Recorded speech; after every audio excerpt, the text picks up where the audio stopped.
सबसे पहला point functions का, फंक्शंस आर नोन एज सब रूटीन्स। ठीक है, इसको हम कहते हैं सब रूटीन्स। अब ये सब रूटीन क्या चीज है? सब रूटीन हमारे शॉर्ट कोड्स को कहते हैं। सब रूटीन का मतलब होता है शॉर्ट कोड। ठीक है,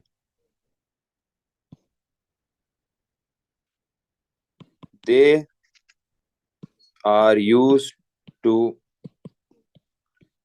परफॉर्म अ स्पेसिफिक टास्क। एक छोटा सा कोई भी एक एक काम करने के लिए फंक्शंस यूज होते हैं। इनका हर हर फंक्शन का अपना टास्क होता है। They include, they call parameters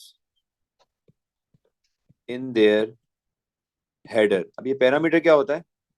parameter basically वो वेरिएबल को ही कहते हैं। पैरामीटर वो वेरिएबल होता है that is used in the function। ठीक है, पैरामीटर उस वेरिएबल को बोलते हैं जो फंक्शन खुद बुला रहा है यूज करने के लिए। ठीक है, और फिर एक और बात फंक्शन की ये है कि दे रिटर्न वैल्यू या आउटपुट, कुछ भी होगा ना, वैल्यू लिख लेने चले। ये वैल्यू को रिटर्न करता है। ठीक है ना, ये आउटपुट नहीं करता, ये रिटर्न करता है। Does not output it. बल्कि मैं ये लिख के बता देता हूँ कि ये जो है ना फंक्शन के अंदर वैल्यू जो है इस तरह रिटर्न होती है, रिटर्न वैल्यू। इसमें आउटपुट वैल्यू नहीं लिखा जाता। सही है, ये गलती नहीं होनी चाहिए। ये रिटर्न करता है किसी भी वैल्यू को। रिटर्न का मतलब आउटपुट ही है एक तरह से, ये देना। लेकिन ये आउटपुट का कीवर्ड यूज नहीं करता, ये रिटर्न का कीवर्ड यूज करता है। सही है, I think this thing is clear. ये फंक्शन सब रूटीन्स होते हैं। फंक्शन स्पेसिफिक टास्क परफॉर्म करते हैं।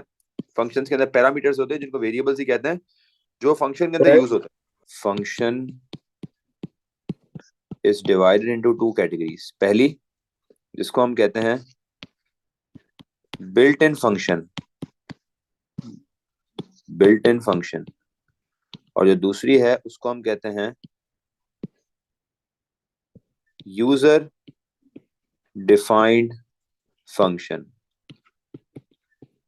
बिल्ट इन फंक्शन और user defined function. Built in function क्या होता है? बिल्ट इन फंक्शन वो functions that are only called. ठीक है, प्री बिल्ड हुए हुए होते हैं ये। पहले से जो है ना किसने बनाया भाई? ये प्री बिल्ड बाय डेवलपर्स। पहले से डेवलपर्स ने ये बना बना के सेव कर दिए हैं। अब आप सिर्फ उसको इस्तेमाल कर रहे हो। लेकिन यूजर डिफाइंड क्या होंगे? Functions that need to be या that are created by the user itself. खुद से बनाना पड़ता है। ठीक है,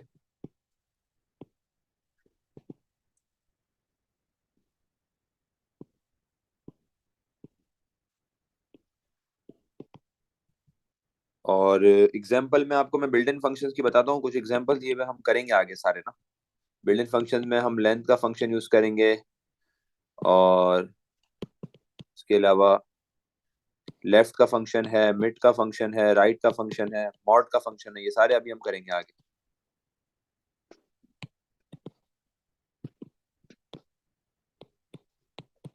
और बिल्ड यूजर डिफाइंड में हम खुद से क्रिएट करेंगे। जैसे एग्जाम्पल, हम कोई भी फंक्शन बना रहे हैं, function to calculate a sum, calculate three numbers total, calculate total of three numbers. ठीक है, ये हम खुद से बना रहे हैं। लेकिन बिल्ट इन में कौन से होंगे? बिल्ट इन में वो फंक्शन जो ऑलरेडी बने हुए हैं, हम सिर्फ इस्तेमाल कर सकते हैं। अब मैं आपको बताऊंगा। सबसे पहले हम यूजर डिफाइंड फंक्शंस की वो देखें कि क्या सिंटैक्स होगा यूजर डिफाइंड फंक्शन का।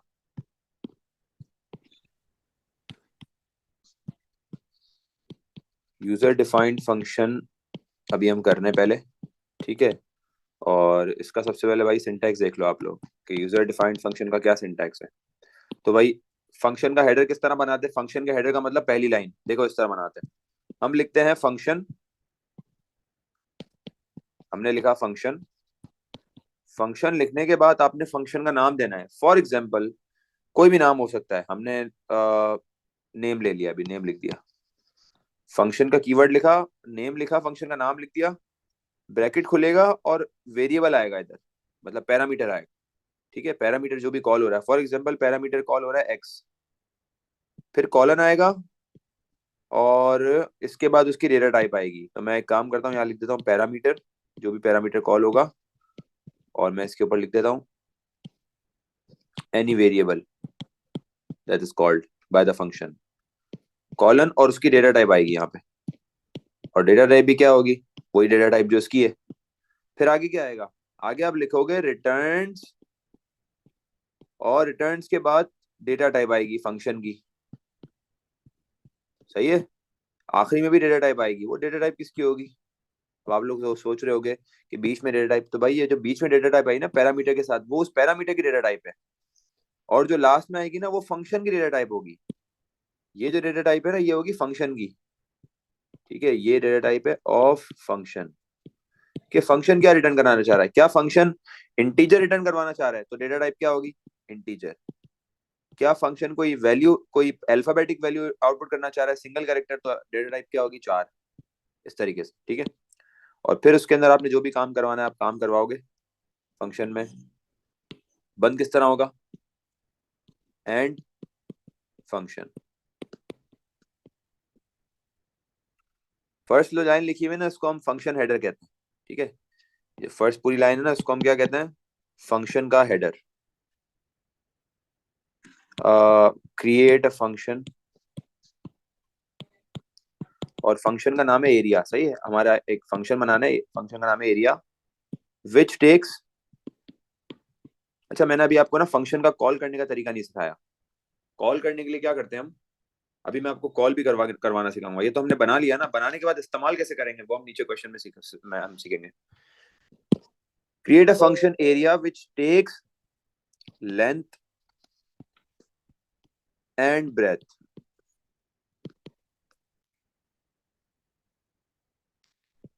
As parameters.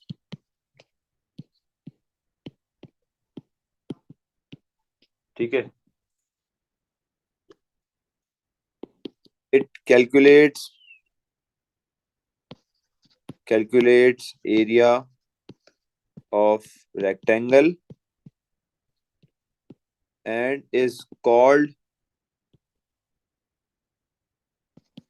to return value। ठीक है, तो चले बनाते हैं इसको। बनाने का तरीका पहले हम बनाएंगे और फिर कॉल करना सीखेंगे। ठीक है, मैं ऊपर आपको लिख देता हूँ यहाँ पे। चले नीचे ही बताते हैं, नीचे ही इसको कर लेते हैं, कॉल करने का तरीका नीचे ही सीख लेते हैं। पहले फंक्शन बनाए, फंक्शन कैसे बनाएगा बनेगा अभी मुझे बताएं। ऊपर अभी आपको मैंने सिंटैक्स बताया ना, क्या लिखूं जी। सबसे पहले फंक्शन का कीवर्ड लिखूंगा फंक्शन, वैल्यू। फिर क्या होगा, फंक्शन का नाम क्या है, नहीं फंक्शन का नाम एरिया। एरिया। अब क्या आएगा ब्रैकेट में, पहला पैरामीटर, पहला पैरामीटर कौन सा है, लेंथ, और दूसरा कौन लेंथ। सा है, ब्रेथ। और तो मैंने लिखा लेंथ कॉलन उसकी डेटा टाइप। डेटा टाइप क्या होगी लेंथ की, फॉर एग्जांपल हम कहते हैं यार हो सकता है पॉइंट्स में भी दे दे, तो रियल ले लेते हैं। सही है, कॉमा जितने भी होंगे ना उतने आते रहेंगे, मतलब पैरामीटर के बाद जितने भी और भी होंगे ना तो कॉमा के साथ ब्रैकेट के अंदर आते रहेंगे। तो लेंथ कॉमा क्या लिखूं, ब्रेथ ब्रेथ। Colon real. फिर क्या आएगा, अब आएगा रिटर्न। क्या रिटर्न कर रहा है भाई, रिटर्न करेगा क्या, क्या रिटर्न करेगा, एरिया रिटर्न करेगा ना। तो एरिया भी हो सकता है रियल में हो, रिटर्न रियल। खत क्लियर है यहाँ तक, ये वाली बात समझ आ गई। अच्छा, यस सर। अब हम आगे बढ़ रहे हैं और मैंने कहा कि यार सर जो एक, डेटा टाइप होगा वही रिटर्न करेगा ना। डेटा टाइप होगा वो रिटर्न करेगा, हाँ उसी डेटा टाइप के तो अंदर return तो करेगा। अगर जैसे हम लोग लेंथ का रियल करते हैं, ब्रेथ का इंटीजर करते हैं, तो रिटर्न क्या करेगा फिर? नहीं नहीं, जो इनकी डेटा टाइप होगी उस पर डिपेंड नहीं करता, याद रखना, ये तो सिर्फ नीचे यूज करने के लिए इस्तेमाल होने वैल्यू, कभी कभार वो फ्लैग भी रिटर्न कर रहा होता है, तो वो फ्लैग तो तो हम वो होता है, हाँ तो फ्लैग तो भूलिए फंक्शन मत। के दो फंक्शन हेडर के बराबर में जो जैसे एरिया लिखा है उसका हम लोग डेटा टाइप लिखेंगे। हाँ इन दोनों के, हाँ और लास्ट में वो डेटा टाइप जो जिसकी वैल्यू फंक्शन रिटर्न करेगा। तो हमें आउटपुट जो निकालना होगा हमें वो लिखेंगे, जैसे फंक्शन एरिया लिखा है तो हमें अगर रियल में चाहिए तो रियल में देगा, इंटीजर में चाहिए तो इंटीजर में देगा। हाँ एग्जैक्टली exactly। अब हमने लिखा भाई, डिक्लेयर करा दिया एक एक मैंने है ना एक वेरिएबल डिक्लेयर करा दिया, फॉर एग्जांपल ए, सही है, और मैंने ए को रियल दे दिया, मैंने क्यों करा है मैं आपको दिखाऊंगा अभी, देखना।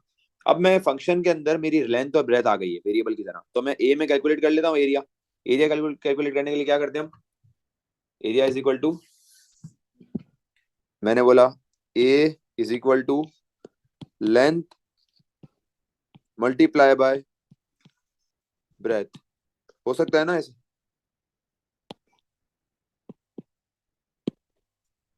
ऐसे निकल सकती है, एरिया निकल सकता है ऐसे, बिल्कुल निकल सकता है भाई। तो हमने निकाल लिया, और अब मैं देखो क्या कर रहा हूँ, अब मैं इसको रिटर्न कर रहा हूँ, अब मैं इसको रिटर्न कर रहा हूँ, तो मैंने कहा रिटर्न, रिटर्न कैपिटल में आएगा रिटर्न, और रिटर्न मैंने लिख दिया ए। किसको रिटर्न कर रहा हूँ भाई, मैं ए को रिटर्न कर रहा हूँ, क्योंकि ए में क्या पड़ा होगा, मेरा एरिया पड़ा होगा ना, लेंथ और ब्रेथ की वैल्यू को मल्टीप्लाई करेगा तो ए में एरिया पड़ा होगा, एरिया को मैं रिटर्न कर रहा हूँ, और रिटर्न करने के बाद मैं फंक्शन को बंद कर रहा हूँ। जी क्लियर है, ये तो मैंने फंक्शन बना लिया, ये तो फंक्शन बन गया। अब फंक्शन को कॉल कैसे करेंगे, मैं अपनी मर्जी की वैल्यूज कैसे दूंगा उसको, और डिक्लेयर आंसर कैसे लिख लूंगा, तो अब देख लो कॉलिंग का तरीका सीख लो।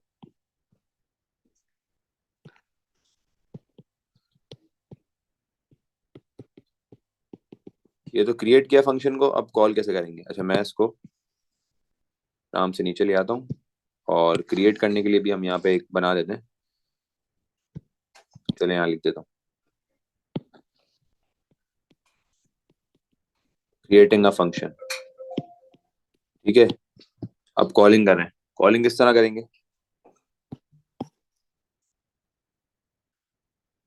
देखें, मैंने एक वेरिएबल ले लिया, फॉर एग्जांपल मैंने कह दिया, दो तरीके कॉल करने के देख लो भाई, एक तो ये तरीका है सिंपल, मैं कॉल CALL के कीवर्ड से, कॉल का कीवर्ड है, मैंने कॉल लिख के अपना फंक्शन का नाम किया, मेरे फंक्शन का नाम एरिया है ना, तो मैंने लिख दिया कॉल एरिया, और ब्रैकेट में मैंने वैल्यूज दे दी, कौन सी वैल्यूज दे दी, या तो ये लेंथ दे दूंगा एक, और एक ब्रेथ दे दूंगा कॉमा के साथ, पहले लेंथ पड़ी हुई है ना तो पहले लेंथ दूंगा, फॉर एग्जाम्पल मैंने लिखा 3.2 कॉमा 4.6, तो ये 3.2 किस में चली जाएगी बताओ मुझे, लेंथ में, और 4.6 में से किस में चली जाएगी, ब्रेथ में।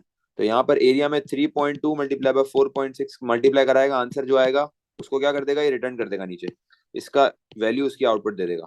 तो इसको डिक्लेयर के बाद लिखना होगा ना, या इसको किस उसके लेंथ और ब्रेथ के मल्टीप्लिकेशन के बाद लिखना होगा, रिटर्न नहीं से पहले? किस चीज को, हाँ सही, वैल्यू को, कॉल एरिया 3.2 कॉमा बिल्कुल, 4.6 को कहाँ लेंगे? ये बाहर लेंगे, ये मेन प्रोग्राम से बाहर लिखेंगे, तो एंड मतलब फंक्शन के कोई बाद ये, लिख देंगे। हाँ ये फंक्शन के बाहर लिखेंगे, एंड फंक्शन के बाद लिखेंगे, कॉल कराना हमेशा फंक्शन के बाद होगा। एक तो ये तरीका है, दूसरा तरीका क्या है भाई, आप एक वेरिएबल लो, फॉर एग्जाम्पल मैंने वेरिएबल लिया एक्स, ले लिया एक्स, एक्स के अंदर मैंने एरिया कॉल करा लिया, मैंने एक्स के अंदर एरिया कॉल कॉल करा लिया, और अलग अलग वैल्यू पे मैंने कॉल करा लिया, और इस एक्स को मैंने प्रिंट करवा दिया या आउटपुट करवा दिया। दो तरीके मैंने आपको दिखा दिए, एक तो नॉन डायरेक्ट आउटपुट, और वेरिएबल थ्रू वेरिएबल आउटपुट, ठीक है ना। तो ये आपका जो है, इसको मैं लिख देता हूँ, डायरेक्ट कॉलिंग, और नीचे वाला आपका हो गया वेरिएबल के साथ कॉलिंग,